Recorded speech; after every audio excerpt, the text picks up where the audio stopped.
la terre, c'est Israël. Israël, la terre. Une des expressions de la terre, c'est Israël. Et puis, les nations, c'est les grandes eaux, c'est le monde. Et puis, le ciel, vraiment, pour parler des étoiles, pour parler des habitants du ciel. Amen. Alors, dans Nombre 34, verset 1, normalement, le texte, c'est du verset 1 au verset 15. Mais on va considérer seulement le verset 1 pour ce soir. Verset 1 et 2, pardon. L'Éternel parla à Moïse et dit: donne cet ordre aux enfants d'Israël et dis-leur: quand vous serez entrés dans le pays de Canaan, ce pays deviendra votre héritage. Le pays de Canaan dont voici les limites. Alléluia. Le Seigneur précise les limites. Et on va voir aussi dans l'Apocalypse que ces limites-là nous parlent vraiment des quatre vents, des quatre coins de la terre. Amen. Et la terre, c'est Israël, comme je disais. Mais ce n'est pas l'objet du partage ce soir. Alors, quand je lisais ça, je dis, mais un héritage qu'un père veut donner à son enfant, pourquoi il s'adresse ou bien il parle de cet héritage en donnant d'abord un ordre? Parce que la Bible dit que l'Éternel parla à Moïse et dit: donne cet ordre. Il commence par un ordre. Oui, c'est un ordre. Amen. Il ne dit pas: voici le pays de Canaan, je te le donne, et puis ça s'arrête là. Il dit: donne cet ordre. C'est sur un ordre que Moïse devait transmettre aux enfants d'Israël qui devaient prendre possession de ce pays-là. Dis-leur, et là il commence à donner les détails de cet ordre-là. Quand vous serez entrés dans le pays de Canaan, ce pays deviendra votre héritage, le pays de Canaan, dont voici les limites. Alors, la première question que je me suis posée, c'est de savoir, mais pourquoi est-ce que le Seigneur donnait un ordre? Et l'autre chose qui est associée à ça, mais quand le Seigneur parlait à Moïse par rapport au tabernacle, au sanctuaire terrestre, il a dit: c'est du haut du propitiatoire que je me rencontrerai avec toi. Et la Bible dit que c'est de là que le Seigneur donnait ses ordres à Moïse pour le peuple. Amen. Amen. Amen. Et l'autre question que je me posais, mais il dit: quand vous serez entrés dans le pays, mais qu'est-ce qui, quand, avec le temps, pour ceux qui ont fait les grands-mères, en tout cas si je ne me trompe pas, là, quand vous serez entrés dans le pays, donc il y a quelque chose qui, j'ai envie de dire, qui détermine, bien qui vient comme dire qu'on est vraiment rentré dans ce pays-là. À quel moment, quand vous serez entrés dans ce pays? Amen. Donc, voici quelques questions que je voudrais qu'on regarde ensemble et puis que... Alors, la première chose, par rapport au pourquoi le Seigneur donne un ordre au sujet de cet héritage que les enfants d'Israël devaient posséder, c'est parce que dans le psaume 33, verset 6, parce que derrière cet ordre, il y a la foi. En fait, c'est pour amener le peuple de Dieu à l'obéissance de la foi. Amen. C'est pour ça que Paul, quand il commence à parler à l'église de Rome, il dit: cet évangile, Dieu l'a promis par la bouche de ses prophètes, ainsi de suite. Il dit: et dont j'ai été fait serviteur pour amener les hommes à l'obéissance de la foi. Parce que derrière l'ordre, il y a la foi. On va le comprendre tout de suite quand on va lire le psaume 33 là. Et puis, on va le croiser avec Hébreux chapitre 11, les 3 premiers versets. Donc, psaume 33, verset 6. Donc, déjà, le Seigneur est en train de nous dire que c'est par la foi qu'on va posséder le pays. Amen. C'est vraiment par la foi. Et comme ce monde suit encore au programme de dimanche, je suis en train de regarder vraiment quelque chose qui s'est mis sur mon cœur par rapport à comment se préparer pour la rencontre de l'époux. On parle des 10 vieilles qui sont préparées. Et on dit que dans Apocalypse chapitre 19, on dit il lui a été donné de se préparer. Amen. Mais comment elle s'est préparée? On va comprendre que vraiment, ce que le Seigneur nous donne à l'église, la manière que le Seigneur voudrait qu'on se prépare, c'est par la justice qui vient de la foi. Amen. Parce que la foi, là, en réalité, là, ce sont nos vêtements.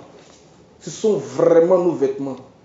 Derrière l'image de Aaron, par rapport à Melchisédek, les habits du sacrificateur, c'est vraiment la foi. Parce que c'est par la foi qu'on rentre dans la justice de Dieu. Amen. C'est pour ça que dans Apocalypse chapitre 19, il dit que car le fin, ce sont les œuvres justes des saints. Les œuvres justes des saints. Donc les œuvres que le Seigneur recherche, les œuvres que le Seigneur veut voir dans nos vies, dans l'église, ce sont les œuvres de la foi. Mais en même temps que nous pratiquons ces œuvres, que lui-même il a préparé d'avance pour nous, nous sommes en train de nous vêtir, nous sommes en train de nous préparer pour rentrer dans le pays, pour prendre aussi notre héritage. Amen. Amen.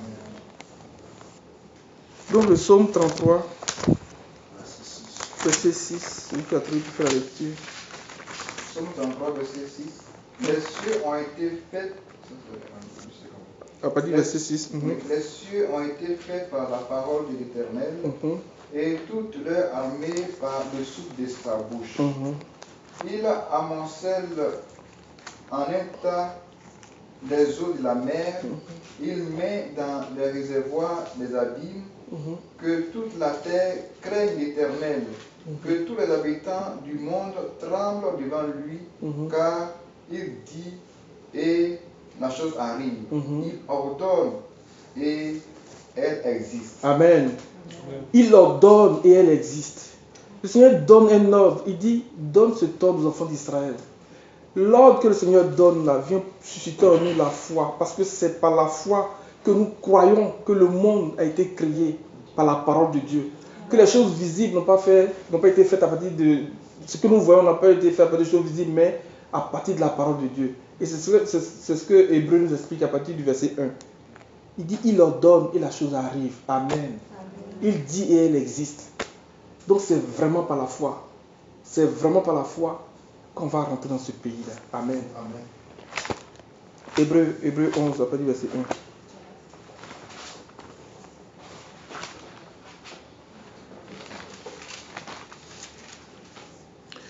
Or, la foi est une ferme assurance des choses qu'on espère et une démonstration de celles qu'on ne voit pas.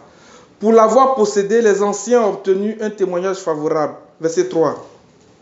Car par la foi, nous reconnaissons que le monde a été formé par la parole de Dieu, en sorte que ce qu'on voit n'a pas été fait de choses visibles. Amen. Amen. Donc l'ordre du Seigneur, derrière l'ordre que le Seigneur donne pour aller prendre possession du pays, il y a la foi que le Seigneur veut susciter dans nos cœurs. Amen.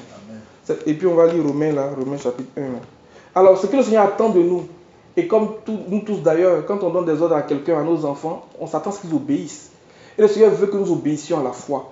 Alors que nous serons en train d'obéir à la foi, nous serons en train de pratiquer les œuvres de la justice. Amen. Nous serons en train de faire les sacrifices qui sont agréables à l'Éternel. Comme l'a dit à Saül, le Seigneur ne prend pas plaisir aux holocaustes, à la graisse des animaux, mais il prend plaisir à l'obéissance. Amen. Parce que la révolte est aussi coupable que la divination. Amen. Le Seigneur ne voudrait pas que nous soyons rebelles, que nous nous révoltions contre ses ordres, mais il veut que nous obéissions. Et aussi longtemps que nous sommes en train d'obéir aux ordres de l'Éternel, nous sommes en train de pratiquer les œuvres de la foi. Nous sommes en train de pratiquer les œuvres de la justice. Et en le faisant, nous sommes en train de nous habiller comme ça, pour aller prendre possession du pays. Amen. Amen. Donc Romains chapitre 1.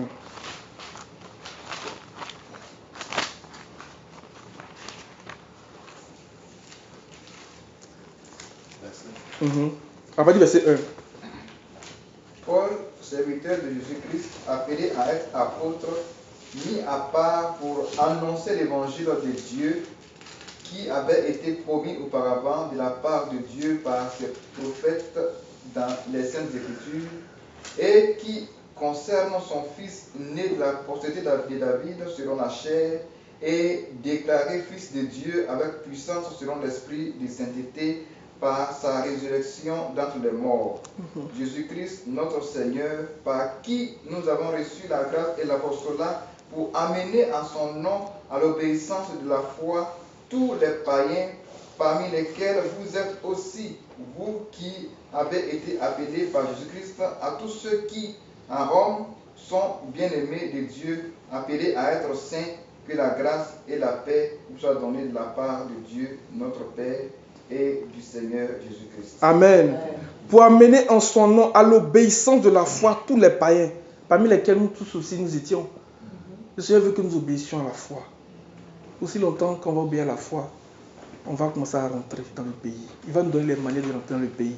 Parce que justement, on va voir que quand ils sont arrivés sur la terre promise, ils ont dû mener des combats, des grandes guerres.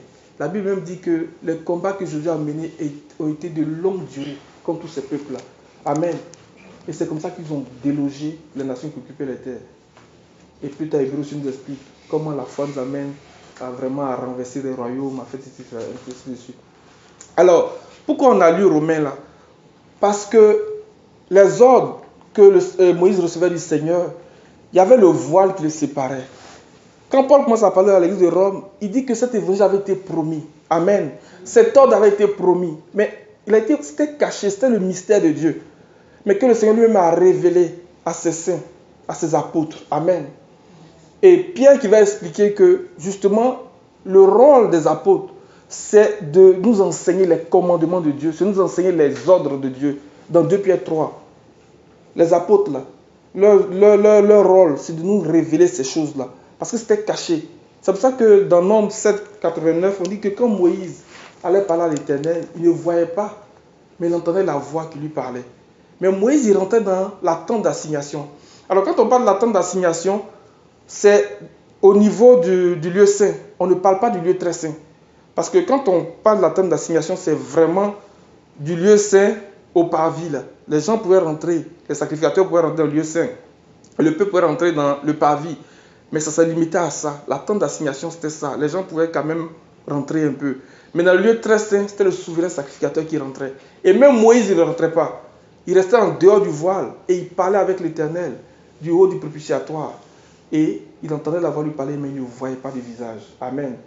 On va lire deux passages dans Exode 25 et puis Nombre 7, 89.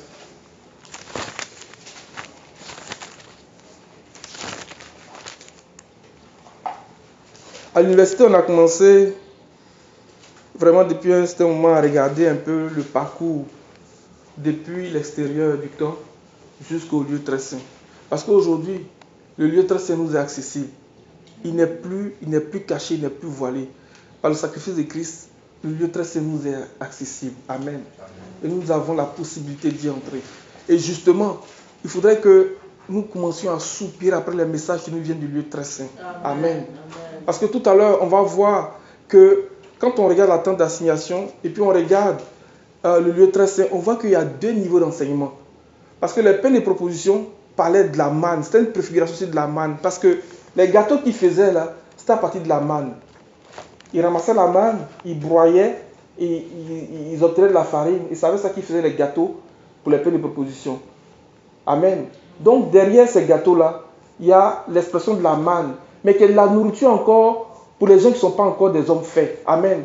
Mais la nourriture qui venait du lieu très saint, que Moïse recevait, et qui faisait que quand il sortait, son visage rayonnait, c'est cette nourriture-là que nous devons rechercher maintenant. Parce que c'est comme ça que nous sommes transformés de gloire en gloire, à la même image que le Seigneur. Mais en même temps qu'on regarde ces choses-là, on regarde deux ministères. On regarde le ministère de la mort, puis on regarde le ministère de l'esprit. Amen. Donc, Exode 25, verset 22 et puis Nombre 7, 89. C'est là que je me rencontrerai avec toi du haut du propitiatoire entre les deux chérubins placés sur l'arche du témoignage. Je te donnerai tous mes ordres pour les enfants d'Israël. Amen. Donc tous les ordres que Moïse a reçus pour le peuple d'Israël lui venaient de là. Mais il ne voyait pas la personne. Parce que le chemin du lieu très saint n'était pas encore révélé. C'est ce que Nombre va nous dire. Nombre 7, 89.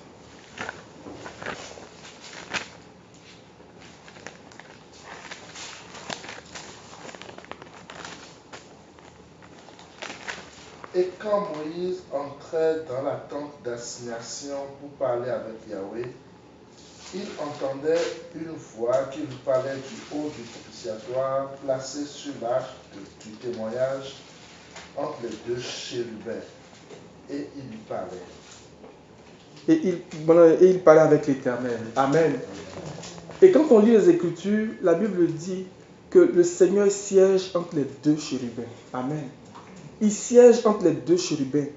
Et on nous dit que Moïse entendait la voix lui parler du haut du propitiatoire entre les deux chérubins, mais il ne voyait pas la personne qui lui parlait. Amen. Et c'est cette parole-là qu'il allait transmettre au peuple d'Israël. Mais nous, le Seigneur nous a fait la grâce que ce voile-là de séparation a été brisé. Amen. Donc Paul nous explique ça en présentant deux ministères. Le ministère de la lettre, qui est le ministère de la mort, et le ministère de l'esprit, qui est le ministère de Christ. Amen. Et il dit que Christ nous a rendus serviteurs de cette nouvelle alliance, qui est le ministère de l'esprit. Mais la chose qui est vraiment à remarquer ici, c'est que même si c'était le ministère de la mort, il avait une certaine gloire. Amen. Parce que Moïse rayonnait d'une certaine gloire, mais qui était passagère. Amen.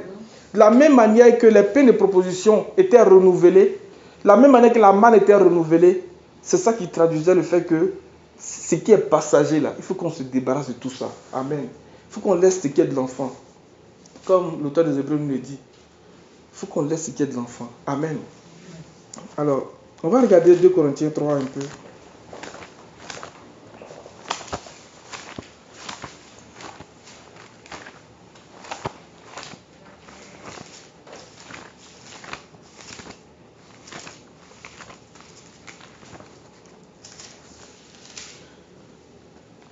« 2 Corinthiens 3, bon, tout le chapitre est vraiment intéressant. Vraiment, tout le chapitre de Corinthiens 3 est vraiment intéressant. Mais on va lire juste un peu, verset 7. Or, sous le ministère de la mort, gravé avec des lettres sur des pierres, a été glorieux, au point que les fils d'Israël ne pouvaient fixer leurs regards sur le visage de Moïse, à cause de la gloire de son visage, bien que cette gloire soit passagère. Combien le mystère de l'Esprit ne sera-t-il pas plus glorieux? Si le ministère de la condamnation a été glorieux, le ministère de la justice est de beaucoup supérieur en gloire. Amen. Et sous ce rapport, ce qui a été glorieux ne l'a point été, à cause de cette gloire qui lui est supérieure. En effet, si ce qui était passager a été glorieux, ce qui est permanent est bien plus glorieux. Amen. Ayant donc cette espérance, nous usons d'une grande liberté et nous ne faisons pas comme Moïse, qui mettait un voile sur son visage pour que les fils d'Israël ne fixent pas leur regard sur la fin de ce qui était passager. Amen. On va s'arrêter là, on va poursuivre après. Alors, il dit que le ministère de la mort était glorieux, mais il était passager. Mais quand on considère notre passage de base, quand le Seigneur a dit « Donne ce ordre aux enfants d'Israël », quand ils entreront dans le pays, là, ils le posséderont comme leur héritage. Mais c'est à quel moment ils sont rentrés? Et puis comment c'est qu'on est rentré? Mais quand le ministère de la mort s'arrête, quand la manne s'est arrêtée, Amen. Dans Juge chapitre 11, on dit quand ils sont rentrés dans le pays, la manne s'est arrêtée. Donc nous aussi, là, il faut que nous laissions la manne. La manne là, existe dans les assemblées. Il faut que nous abandonnions la manne. Amen.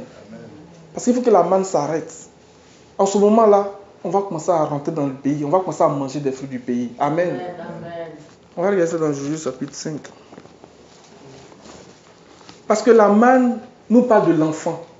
La manne nous parle de ce qui est passager. La manne, c'est vrai que la manne, même derrière la manne, il y avait le ministère de la parole. Amen. C'est ça que Paul va expliquer dans 1 Corinthiens 13. Il dit que la connaissance va passer. Les dons vont s'arrêter à un moment donné. Mais ce qui est éternel va subsister à jamais. Et en ce moment-là, nous connaîtrons comme nous avons été connus. Amen. Parce que nous serons semblables à Christ lui-même. Et quand on regarde bien la manne, la Bible dit que la manne descendait sous forme de rosée d'abord. Or, la rosée nous parle du Saint-Esprit. Amen. Amen. Et quand la rosée se dissipait, il y avait quelque chose comme des grains, de petits comme des grains de blé. Et c'est ça qu'ils allaient ramasser et puis broyer pour avoir la manne, la farine, et puis ils faisaient ce qu'ils voulaient avec. Amen. Mais les deux choses-là, l'esprit et la parole. Donc la manne même cachait quelque chose de plus grand, de plus glorieux, l'esprit et la parole. Et nous, c'est dans ce ministère-là, c'est dans cette alliance-là que nous sommes. L'alliance de la parole et de l'esprit. Amen. C'est ça qui va nous faire rentrer dans le pays. Amen. Parce que la manne, ça va s'arrêter. De la même manière que le pain de proposition était renouvelé, la manne aussi se renouvelait chaque matin. Amen. Donc laissons la manne et demandons au Seigneur vraiment que nous veuillons rentrer. Mais comment on rentre? C'est ça que Paul nous explique par la suite. Il dit quand le cœur se tourne vers Dieu. Amen. Quand le cœur se convertisse. Et le mardi, on va à l'université que quand l'auteur des Hébreux commence à parler dans Hébreux chapitre 6, là, il dit on ne va pas reposer à nouveau les fondements de l'enseignement relatif à Christ. Mais c'est quoi ces fondements-là? Ça nous parle de la repentance qui nous parle de l'autel des holocaustes. L'autel des holocaustes nous parle de la repentance, donc le fait de se dépouiller de notre nature, de notre vieil homme, le fait de se donner à Christ, d'abandonner la vieille, vraiment la vieille vie, le péché et tout ça. Et après qu'elle arrive à la cuve des reins, là où il y a l'eau, là, qui nous parle vraiment de la conversion. Lorsque le cœur se tourne vers Christ. Amen. Lorsque le cœur se tourne vers Christ. En ce moment-là, si on nous connaissait selon la chair, on ne nous connaît plus selon la chair. On nous connaît maintenant selon l'esprit. Parce qu'après ça, selon ce sacrificateur, il mettait des habits avant de rentrer dans le sanctuaire. Amen. Ça n'est pas de la nouvelle naissance, ça n'est pas de la nouvelle vie et toutes ces choses-là. Donc il y a deux fondements par rapport à l'enseignement de Christ, l'enseignement de base là. Le Seigneur dit, laissons ça là, étendons ce qui est parfait. Amen. Donc dans Jésus chapitre 5, verset 12, tu peux lire. Sinon, verset 12, la manne cessa le lendemain de la Pâque, quand ils mangeaient du blé du pays. L'enfant d'Israël n'eut plus de manne et ils mangeaient des produits du pays pendant cette année-là. Alléluia. La manne cessa. La manne cessa. Et dans 2 Corinthiens 3, qu'on a lu, là, il dit que le ministère de la mort, même si c'était glorieux, il était passager. Amen. Vraiment. C'est comme je disais au début, que ce soit une série de prières pour nous tous, pour chacun de nous. Que la manne cesse. Que la manne vraiment cesse. Que nous commencions à manger des fruits du pays. Or, nous savons que ce pays-là, c'est le lieu très saint. Donc, nous voulons manger la nourriture qui vient de là-bas. Mais pas la nourriture qui nous est donnée à travers un voile, mais la nourriture qui nous est donnée à visage découvert. C'est ça que Paul dit, nous tous qui le visage découvert, nous tous qui le visage découvert pour parler de la révélation de la parole de Dieu. Amen. On va lire 1 Corinthiens 13 là.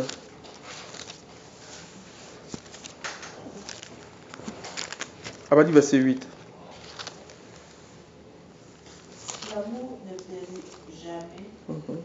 Les principes prendront fin. Les langues cesseront. La connaissance disparaîtra. Car nous connaissons en partie et nous prophétisons en partie.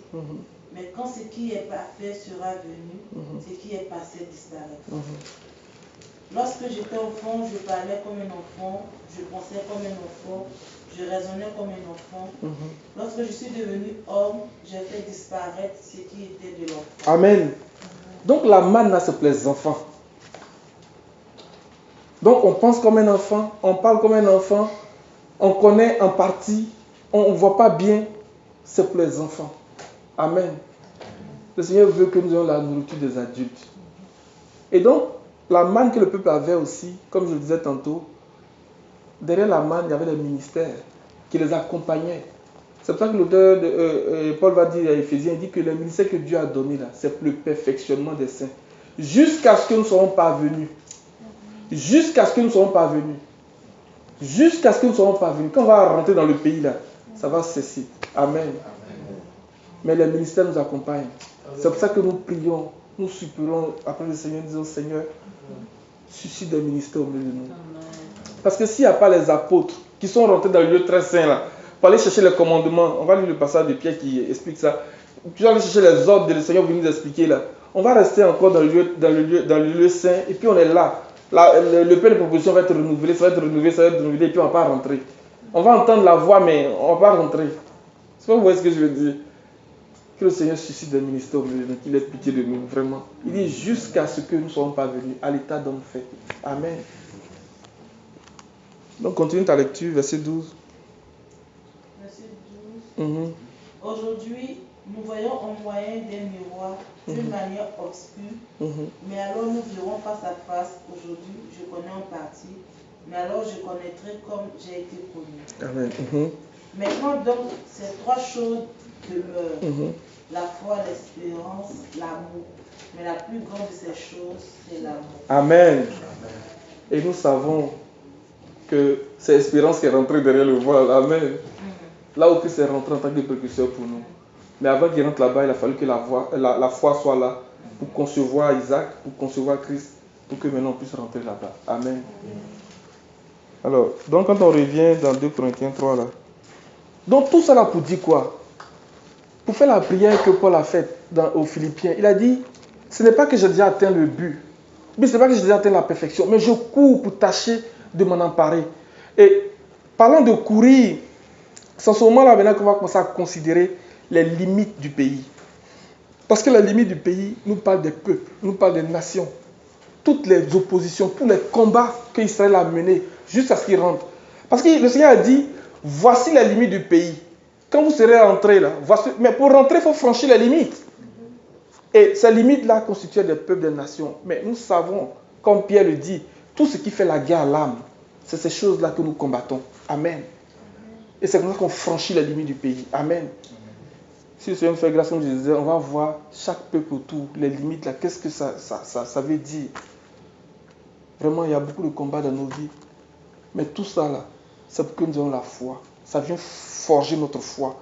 Ça vient forger notre caractère. Amen. 2 Corinthiens 3. On est rendu au verset 15. Vous pouvez lire à partir du verset 14. Mais ils sont devenus durs d'entendement, car jusqu'à ce jour, le même voile demeure quand ils font la lecture de l'Ancien Testament et ils ne se lèvent pas parce que c'est en Christ qui disparaît. Jusqu'à ce jour, quand on lit Moïse, un voile est jeté sur leur cœur. Mais lorsque les cœurs se convertissent au Seigneur, le voile est ôté. Or, le Seigneur, c'est l'Esprit. Et là où est l'Esprit du Seigneur, là est la liberté. Nous tous qui, le visage découvert, contemplons comme dans un miroir la gloire du Seigneur, nous sommes transformés en la même image de gloire en gloire, comme par le Seigneur l'Esprit. Alléluia. Amen. Amen. Et derrière ce chapitre-là, on peut voir deux choses aussi. Quand Paul dit, on va ressusciter, mais chacun son rang. Moïse avait une gloire. Son visage rayonnait, au point que les gens ne pouvaient même pas le regarder. Je n'ose même pas imaginer comment quelqu'un peut rayonner le visage au point qu'on ne peut pas le regarder, il cache son visage. Mais c'était une gloire pareille. Mais Paul qui nous explique, dans 1 Corinthiens 15, que toutes les étoiles n'ont pas le même éclat. Alléluia. Toutes les étoiles n'ont pas le même éclat. Donc si on mange la manne, peut-être qu'on va avoir une gloire, mais ce ne sera pas la gloire de Christ. Amen. Or nous, on veut être comme Christ. Comme il a dit là, vers la fin là, il dit nous tous, qui le visage est découvert, il faut que le voile soit brisé vraiment. Et le voile nous parle du premier tabernacle. Nous parle du tabernacle terrestre. Nous parle de la nature pécheresse encore. C'est pour ça que l'auteur des Hébreux, dans Hébreux chapitre 9, il dit que le chemin du lieu très saint n'était pas encore révélé tant que le premier tabernacle subsistait. Amen. Mais Christ est venu et puis il a brisé ce voile-là. Donc soupirons toujours après la révélation de la parole de Dieu. Parce que cette révélation-là, c'est la lumière qui vient pour dissiper les ténèbres, qui vient maîtriser la nature charnelle. Amen. Qui vient pour éloigner. Et puis justement, quand le Seigneur nous révèle sa parole-là, qui est une lumière, qui est la lumière qui nous éclaire, elle dissipe les maladies, elle vient pour briser même la mort qui a été semée. Amen. Elle vient pour renverser tout ce qui est de la manne, qui fait qu'on ne peut pas grandir. C'est pour ça que la révélation de la parole de Dieu est vraiment puissante. Au-delà de la révélation, là, on ne dit pas révélation pour révélation, mais ce que ça fait, comme l'auteur et comme Paul dit, ça nous transforme. Ça nous transforme. C'est en train de briser la mort. C'est en train de briser la mort. C'est en train de briser la mort. Amen. Et en le faisant, nous sommes en train d'être vêtus. En train de nous vêtir, en train de nous vêtir, en train de nous vêtir. Aujourd'hui, on ne le voit pas comme ça. Mais c'est ce qui se passe. C'est pour ça que Pierre et Jean va dire, ce que nous sommes n'a pas été encore révélé. Donc, il y a quelque chose qui se passe. Il y a quelque chose qui se passe. Mais il faut que le premier tabernacle, la chair, là, disparaisse. Pour que ce que nous sommes là soit révélé. Amen.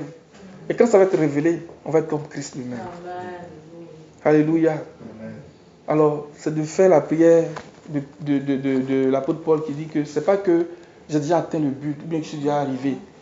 Mais plus tard, il va dire à Timothée, j'ai achevé la course, j'ai combattu le bon combat. Amen. Donc nous sommes dans ce processus-là, nous sommes dans ce cheminement-là. Comme je disais, prochainement on va voir les limites du pays pour dire que ce sont les nations, ce sont les combats que nous avons à mener. Parce que le pays est vraiment limité. Mais il faut rentrer, il faut traverser ces limites-là pour rentrer. Amen. On va lire les deux passages de Paul là, et puis je vais m'arrêter là. Le diamant minuit passé. Philippiens 3. Et puis 2 Timothée 4. 2 Timothée 4, versets 6, 7 et 8. Et puis Philippiens 3, Mais même dans le verset là.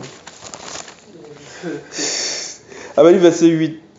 Ce qui est intéressant, on n'y a pas dit verset 8. Jusqu'au verset 14 et puis on lit. Verset 8. Et même je les garde toutes choses comme une paix, à cause de l'excellence de la connaissance du Seigneur, pour lequel j'ai renoncé à tout. Et je les regarde comme de la boue afin de gagner Christ. Et d'être trouvé en lui, non avec ma justice, celle qui vient de la loi, mais avec celle qui s'obtient par la foi en Christ, la justice qui vient de Dieu par la foi, afin de connaître Christ et la puissance de sa résurrection et la communion de ses souffrances, en devenant conforme à lui dans sa mort, pour parvenir, si j'ai pu, à la résurrection d'entre les morts. Verset 12. Ce n'est pas que j'ai déjà remporté le prix ou que j'ai déjà atteint la perfection, mais je cours pour tâcher de le saisir, puisque moi aussi j'ai été saisi par Jésus-Christ. Verset 13. Frère, je ne pense pas l'avoir saisi, mais je fais une chose, oubliant ce qui est en arrière et me portant vers ce qui est en avant, je cours vers le but pour remporter le prix de la vocation céleste de Dieu en Jésus-Christ. Amen. Oubliant ce qui est en arrière, oubliant notre vie passée, oubliant les enseignements relatifs au Christ, la repentance, la conversion, oubliant tout ça là, et me portant vers l'avant, pour tâcher de saisir le prix de la vocation céleste, pour gagner Christ. Parce que Christ est dans le pays, lui il est rentré. Amen. Christ est rentré et il est là-bas, il veut que nous rentrions. Il est rentré. Amen. Hébreu 4 dit que ceux-là qui ont entendu cette bonne parole-là ne sont pas rentrés parce qu'ils n'ont pas été unis dans la foi à ceux qui leur ont annoncé ce message. Ce n'est pas la foi qu'on va rentrer, mes frères. Ce n'est pas la foi. C'est pour ça qu'il dit à Timothée, et puis je vais m'arrêter là. 2 Timothée 4, verset 6. Car moi, je sais déjà de dévastation, et le moment de mon départ approche. J'ai combattu le bon combat, j'ai achevé la course, j'ai gardé la foi. Continue. Désormais, la couronne de justice m'est réservée. Le Seigneur, le juste juge, me le donnera dans ce jour-là. Et non seulement à moi, mais encore à tous ceux qui auront aimé son avènement. Amen. Amen. Vraiment, qu'un jour le Seigneur nous fasse la grâce de dire comme Paul, j'ai combattu le bon combat, j'ai achevé la course. Parce que quand on va rentrer dedans, le Seigneur va nous rendre témoignage. Comme Hébreu le dit, il dit par la foi, les anciens ont reçu un témoignage, l'attestation que nous sommes du Seigneur, que ouais, nous sommes arrivés. Et nous-mêmes, on sait qu'on est arrivé. Amen. Amen. Vraiment, c'est la prière que je voudrais que nous puissions formuler. Que le Seigneur nous aide. Ce n'est pas facile, mais que le Seigneur nous aide, vraiment. De toute façon, c'est lui qui nous appelle, les fidèles, c'est aussi lui qui le fera. Comptons sur le Seigneur. Que le Seigneur soit béni.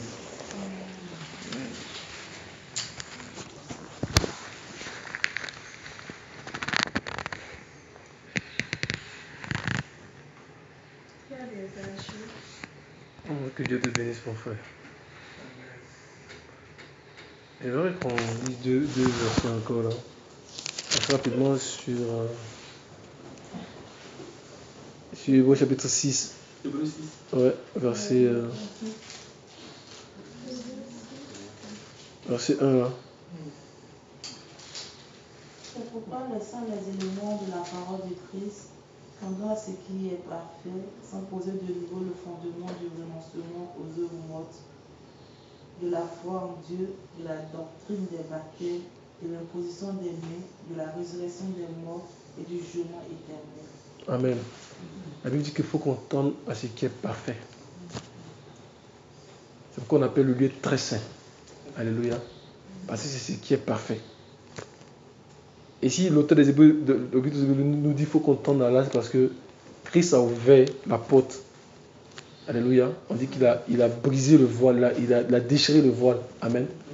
La Bible dit, et regardons rapidement dans Hébreux chapitre 9, là, à partir du verset 6.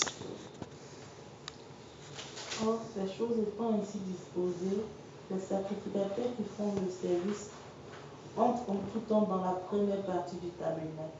Alléluia. Donc les sacrificateurs faisaient les services avant dans l'Ancien Testament et pouvaient seulement entrer dans la première partie. Les lieux très saints, c'est Aaron qui rentrait. Et puis c'est une seule fois. Mais les sacrificateurs, là, ils entraient seulement dans la première partie. Ils n'avaient même pas le droit même d'aller au-delà du voile. Voyez-vous? Parce qu'effectivement, le ministère de Christ, en fait, n'était pas encore arrivé, n'était pas encore révélé. Voyez-vous? Donc, ils entraient seulement dans la première partie.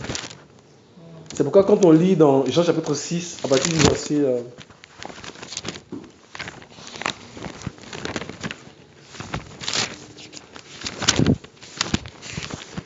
Jean 6...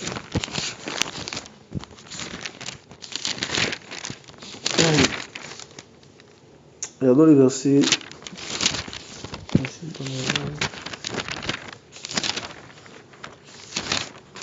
Regardons les versets... À partir du verset... Ok, à partir du verset 48. 48. Je suis le pain de vie, c'est ça? Mhm. Vos pères ont mangé la manne dans le désert et ils sont morts. Mhm. C'est ici le pain qui descend du ciel afin que celui qui en mange ne meure point. Alléluia. Il dit vos pères. Là, il est en train de mettre les deux sacrificateurs en évidence. Il dit vos pères, ils ont mangé la manne, mais ils sont morts. C'est pourquoi la Bible dit que c'était l'ombre des biens à venir. Mais la réalité est en Christ. Il dit c'est ici le vrai pain. Donc la réalité est en Christ. Il dit c'est ici le vrai pain qui est descendu du ciel. C'est-à-dire que la réalité, c'est ça qui est descendu. Vous avez mangé l'ombre, vous êtes morts. Mais c'est ici le vrai pain. Vos pères ont mangé la manne dans le désert, mais ils sont morts. Vous savez, j'aime vous dire que si on continue à manger la manne, alléluia, on va mourir. Parce qu'on dit laissons les éléments de base. Tendons vers ce qui est parfait. Amen. Glory. Tendons vers ce qui est parfait. Quittons le parvis. Allons-y. Tendons vers ce qui est parfait. Quittons le lieu très saint. Et le lieu saint. Tendons vers ce qui est Au nom parfait. de Jésus. Il dit c'est ici le vrai pain qui est descendu où ça? Du ciel. Mais du ciel où?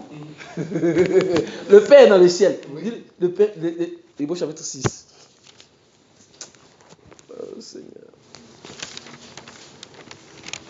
Hébreux 6. On dit de rentrer comme précurseur là, c'est rapidement. On dit verset 18. Afin que par des choses ignorables dans lesquelles il est impossible que Dieu monte, nous ayons une ferme consolation, nous qui avons notre refuge dans l'acquisition de l'espérance qui nous est proposée. Espérance que nous tenons comme une ancre sûre et ferme de l'âme et qui pénètre jusqu'au-delà du voile, où Jésus est entré comme notre précurseur, ayant été fait grand prêtre éternellement selon l'ordre de Melchisédek. Alléluia. C'est ici le vrai pain qui descend du ciel. Maintenant, nous montrons où le vrai pain est. On dit les rentrées comme précurseur au-delà du voile. C'est là-bas qu'il se trouve le vrai pain. C'est pourquoi l'apôtre Paul dit qu'il nous a ressuscité, nous a fait asseoir dans le lieu céleste. Nous sommes assis là-bas, pour manger le véritable pain. Alléluia. C'est un grand mystère que notre frère a dévoilé ce soir. Vraiment, que le Seigneur te bénisse.